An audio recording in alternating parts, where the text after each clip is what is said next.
Hey, what's up guys, Young Features. Hope you're having a great day today. Coming back at you with another update with the Iran playthrough on the Flashpoint map. So you can see that we've made a lot of progress on the nation of Turkey.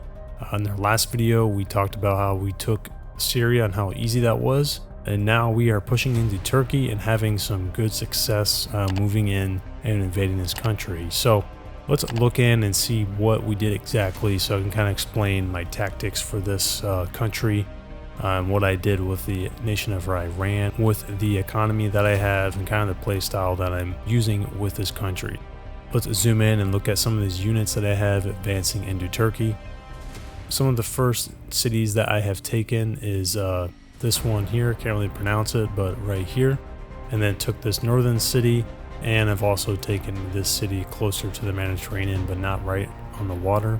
So the stacks that I used to invade Turkey were mainly land units. I used one air unit, and that was just the UAV. I didn't use any strike fighters or anything like that.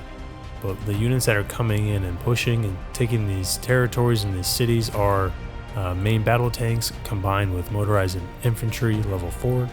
And then I have towed artillery towing right behind them as support. And if I see like a huge stack or something that could do a lot of damage to my tank, I can stop them right away and then have them bombard. And then if the enemy chooses to come and fight, well, then I'll have this tank stack in front of my artillery protecting it. My bigger stack, I believe, is up here. I have 3 tanks with the combat recon vehicle and then motorized infantry and then towed artillery right behind it. I'm having to do some cleanup up here. Now, like I said, I do have UAVs flying. I have one here that I'm going to patrol here. It looks like Turkey has just taken this. So I'm actually going to have some units retreat to this area, to my combat post, and defend in case they start coming in when I don't really have anything defended back here. I've kind of put all my chips in and invading full on Turkey to take it as soon as I can.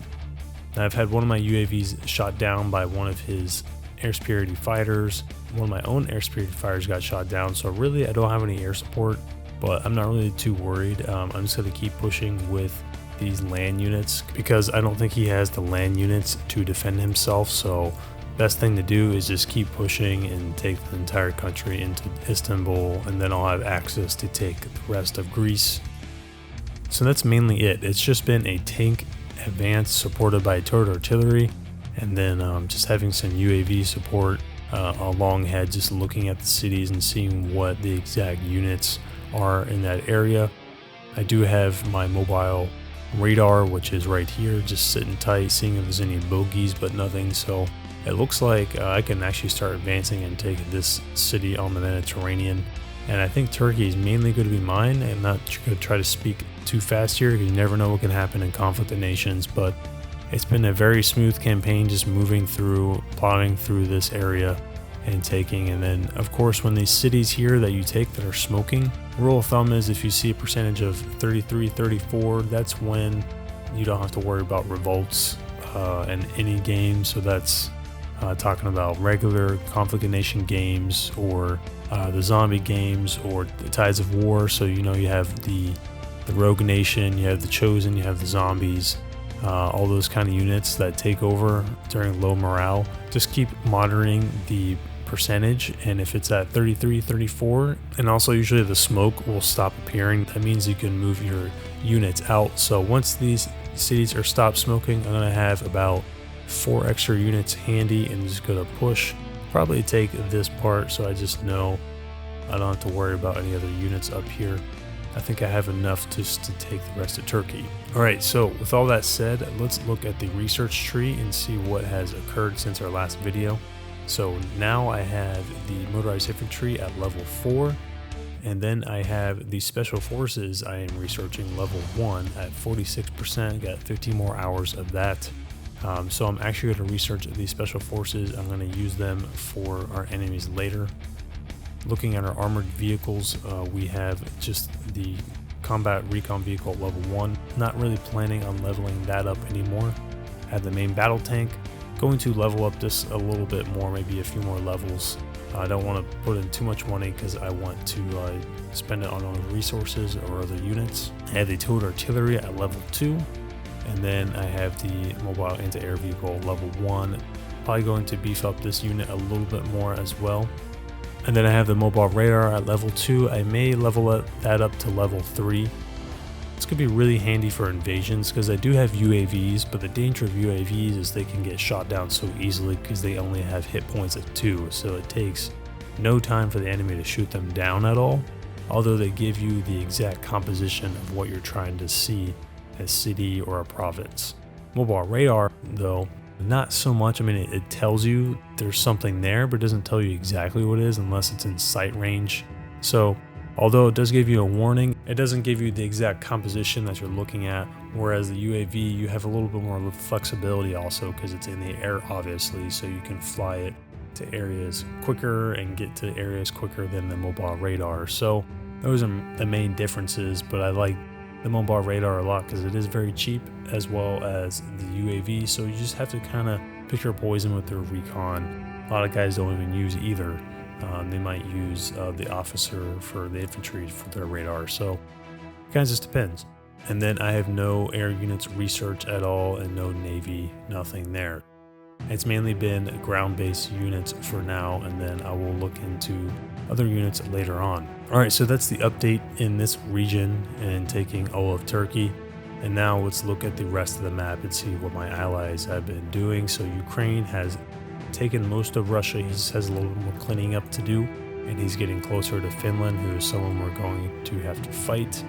And then we also have Italy, who's doing very well. He's taken most of Central Europe, and he's cleaning up some areas. Looks like he's cleaning up the Czech Republic, and then he needs to clean up the rest of Germany as well. He's got a lot of tank units posted.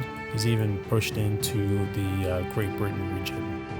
Now we do have Sweden not really moving much more into Europe. I'm actually surprised that he hasn't landed anywhere around here.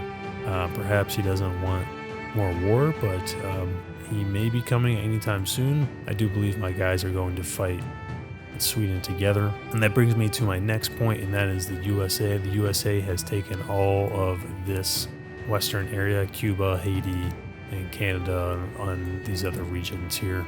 That is the reason why I do have these special forces being researched, because I want to just use some covert forces to infiltrate, cause havoc, and then I'm also going to have Navy, of course, to support, and then come in with my main landing forces later on, but that is going to be a later time. But we have to draw our attention back to the region we are and stay focused, and that is just going to be taking rest of Turkey, and then just take looks like the remnants of Greece, as Greece has been invaded by Serbia and has went straight down the middle.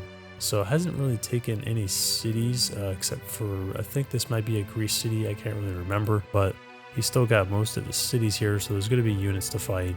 There's level 2 army bases, so there might be something good there to fight. Might be a decent fight, so we'll see. But that's basically it, guys. It's a pretty quick update, just doing some land advances, some pretty simple ones in Turkey. Hopefully this is helpful to you guys if you're going to play as Iran in the Flashpoint map or playing against someone who is Iran. Appreciate all your guys' support on this channel. Please like and subscribe for more content. Leave anything that you would like me to see me do on Conflict of Nations, whether it's a certain kind of map or a certain country on a certain map, and just let me know, and I'd love to do that and put that in the books for you guys. And I will talk to you guys next time. See you.